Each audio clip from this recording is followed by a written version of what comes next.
Bless our steps as we leave this place, go our separate ways till another day, seeking peace always. And bless our words, each one that we speak, helping us to seek that of God.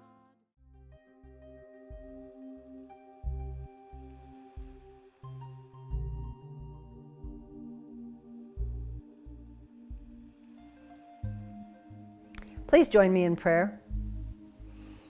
So just taking a moment and breathing in to this space, to this time, to this now moment. Let us recognize and acknowledge that there is a power. There is a presence in all things.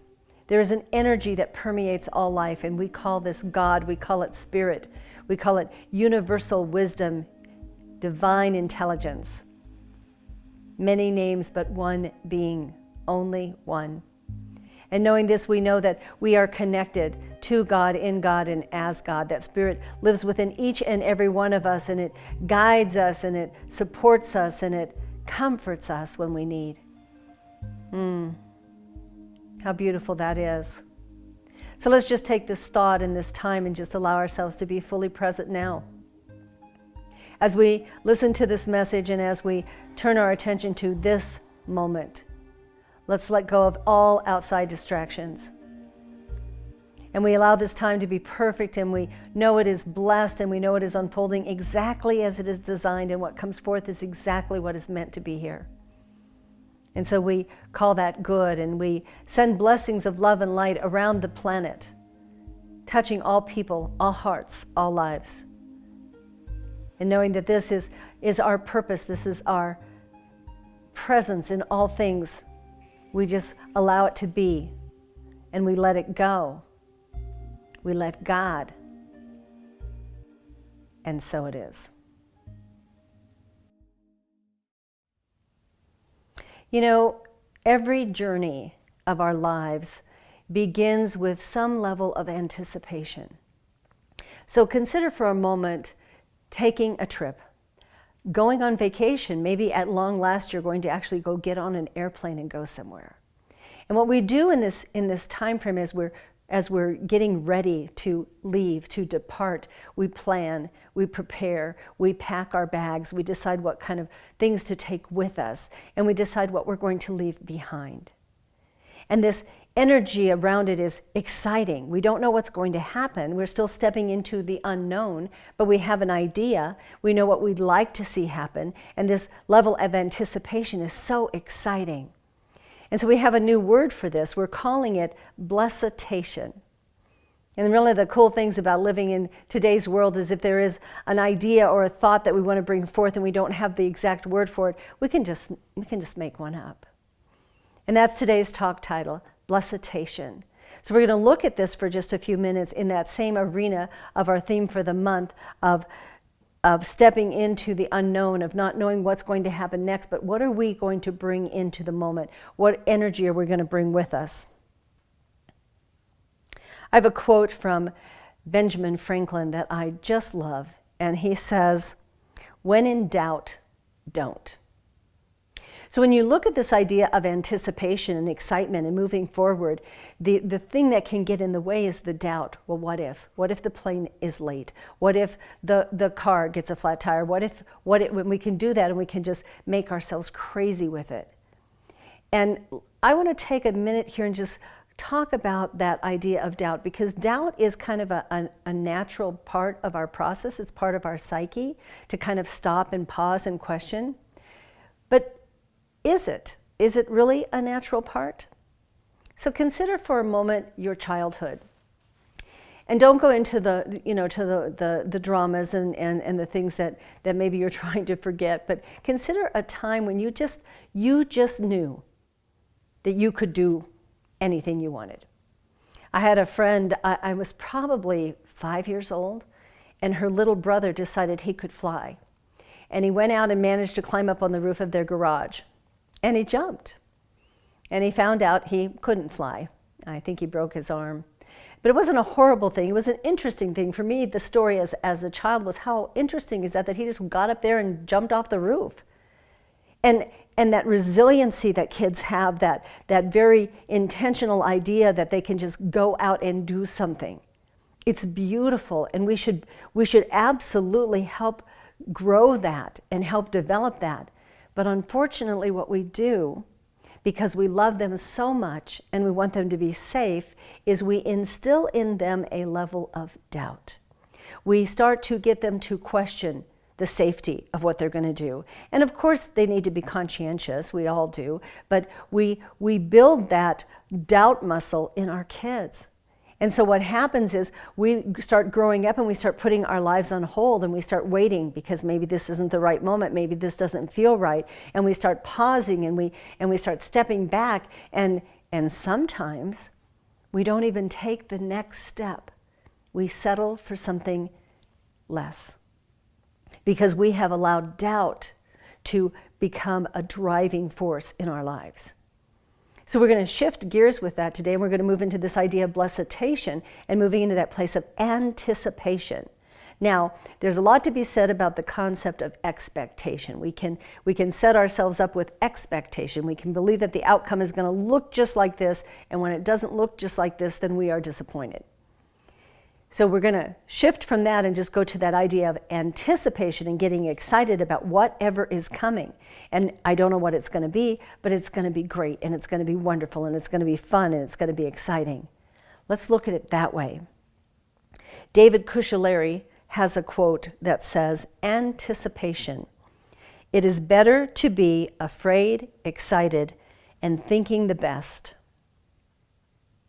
Now there's a second part to his quote, and the second part is, "than to be scared, worried, and thinking the worst." That, my friends, is anxiety. So this week we want to move out of the idea or the experience of anxiety and move into anticipation. I mentioned numerous times over the past year that we were in the midst of my first pandemic, and I believe that's the truth for many of you. And it is the first time in my life that I was in a role of leadership in a situation, in a time when so much felt a little wonky, so much kind of felt a little crazy, so much, every day something else seemed to be showing up. And so as a leader of the spiritual community and as a person who's out here giving voice to so many of our thoughts and our needs and our desires, I have had to make a lot of decisions over this past year, and there have been some doubts.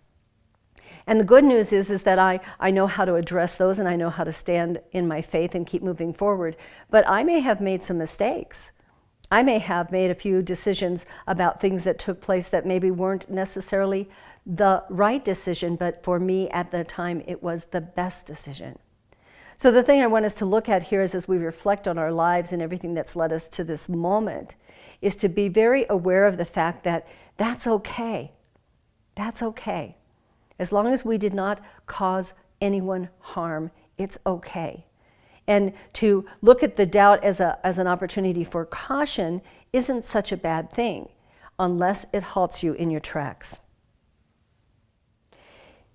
If we are experiencing hesitation in our lives, and we are putting too much energy into the context of doubt, then what we are not doing is we're not standing strong in our faith. And when we stand strong in our faith, we know that there is a power. We know that there is something that is supporting us, and we know that everything unfolds to a place of perfection at all times. And so if we are focused too much on doubt, then we are not focused on God. We are not putting our faith and our trust into Spirit. So if we're not doing that, then what are we honoring? What are we putting all of that energy into? Because I will tell you this, in my past, in my life, any time that I bought into doubt, any time that I hesitated and halted and stepped back and waited, I was never particularly pleased with the outcome. It never showed up the way I wanted it to. Those are those times when you wish you would have done something and you didn't do it for whatever reason. And you just keep reflecting on that. Oh my gosh, it's just such regret. I wish I had. I wish I had. And so we want to move away from that and into this place of anticipation with the boundary, or not the boundary, the guideline, the foundation, let's use that term, the foundation of faith. That I can trust that in my own skill and capability, and I can trust in the power of that presence that works in me and through me to get me through this, to get me to the outcome. So we want to really look at this week shifting our attention and our thinking from how it possibly has been. Because I think the thing about doubt is that many of us don't trust ourselves. That child that jumped off that garage roof, I'm sure he got an earful. And I'm sure that he was told over and over and over again of all the things he cannot and should not do. And what happens when we go through those types of situations where we buy into the fear of the adults who want to keep us safe, or the people outside of us who want to keep us safe, and when we do that, we have a tendency to start doubting and stop trusting ourselves, and we start to doubt the being within the idea of who we are. And it makes it difficult to move past that. It makes it difficult to shift. So this week I encourage you to do a little activity. Start listening to the people who tell you you're wonderful and amazing. If you are on Facebook and people are coming in with all of these wonderful little comments about you, start listening to them and really allow them to enter your being. Allow yourself to accept it, because we tune it out. We know who we are, we know how we are, and nobody else really knows me, so I don't have to listen to what you say. But this week, I encourage you to take those and just bring those in. Sit down, if you will, and write yourself a letter. Write yourself a letter from the viewpoint of someone who loves you beyond measure. And tell yourself in that letter all of the wonderful things you know about yourself.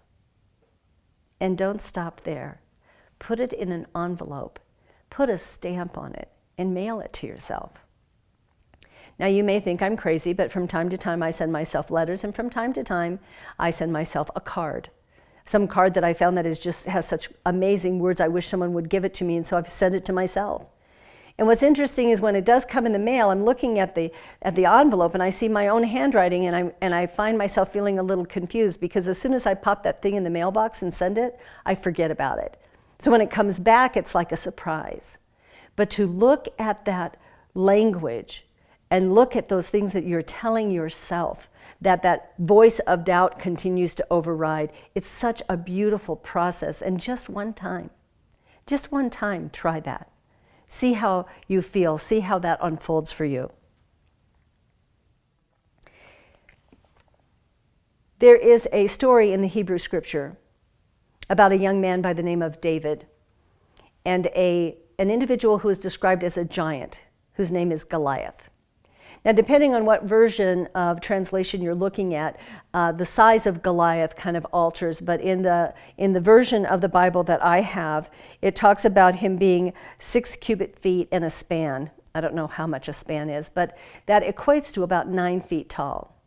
So what was taking place was the Israelites were at battle with the Philistines, and Goliath was with the Philistine army, and he just towered above all of the people, all of the men. And he was goading them, he was teasing them, he was asking them to send someone, just one warrior, out into the field with him. And this beast, this being, has armor on and this giant sword and a helmet, and he wants to come out here and he wants one of these Israelites to defeat him. And if they are able to slay him, the Philistines will then become subjected to whatever the Israelites choose. They will become their slaves or their servants, if you will. And the young boy David showed up kind of by happenstance. His father sent him down there to bring food to his brothers. And he's a young boy. And he's hearing this giant taunt the men. And he goes to the leader in the group and he says, "Let me go." And everyone's looking at him like, are you crazy? And so Saul attempts to give him his armor to wear to go into battle with this giant, because after some time they decide to let him do this, and he doesn't want the armor. And he walks down into the field with a slingshot and a stone. Now we know this story. And he comes out here and he faces the giant, and there is no doubt in this young man's body. There is no doubt in his being. He was firmly planted in the faith of what the power of God could do with him and for him and through him, and very aware of his own skill and capability. He was a marksman with a slingshot, and he slayed the giant. And the people were shocked. And we hear this story today and we're thinking, oh yeah, right. It's what you look at from the context of how that is. When you walk out into that field, when you walk out that door of your home and you just know what you are capable of, you know what you can accomplish, nothing can stop you. Even if you drive down the street and you face some giant catastrophe, you know that you will endure, you will survive, and you will get through it. And that's what this story tells us. That's what this lesson is all about. To believe in yourself, to believe in the power, that one power that we talk about all the time, and to have the confidence to take action. So I ask you, who or what is your Goliath?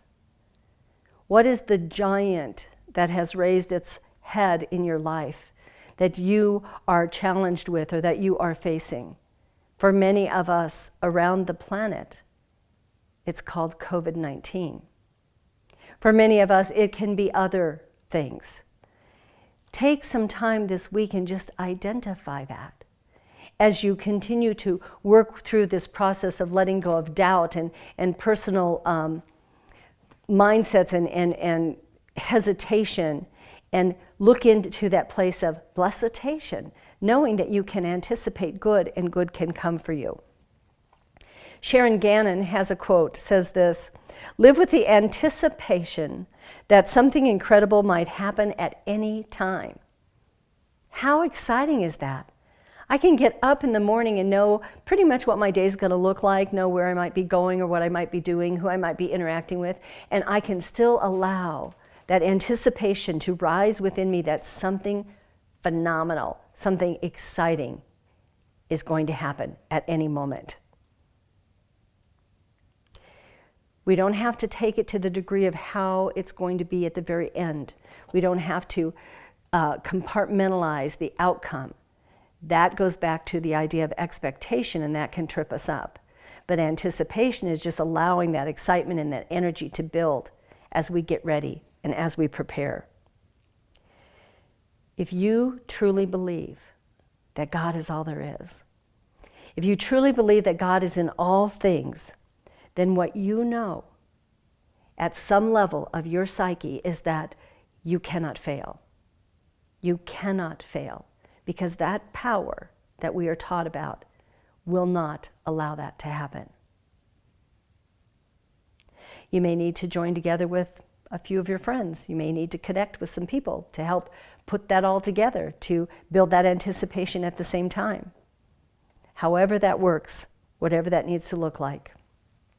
Ernest Holmes says, "The life which we have lived is the universal life expressing through us. Else, how could we live?" There isn't this life. There's God's life. And it's perfect. Take some time for bless-itation. Please pray with me. So moving into this time of completion of this particular talk, of this particular message, we open our hearts and our minds to the idea that Spirit is in all things. And knowing this, we know that all people everywhere are blessed. It's perfect, it's good, it's divine. And as we move through this week in divine right action, we know that only good and more good comes our way, and we live in that space of anticipation. We call it good, we call it perfect. And I bless all people everywhere and know that those who are in need of support are comforted. And those who simply need to know that they can let go of doubt and trust themselves find the energy and the strength to do that. And so I call it good and perfect, and I simply release this word unto the law of mind, knowing it's already done in the mind of God. It's perfect and good. We just let it go and we let it be. And so it is. Please bless our steps as we leave this place, go our separate ways, till another day. See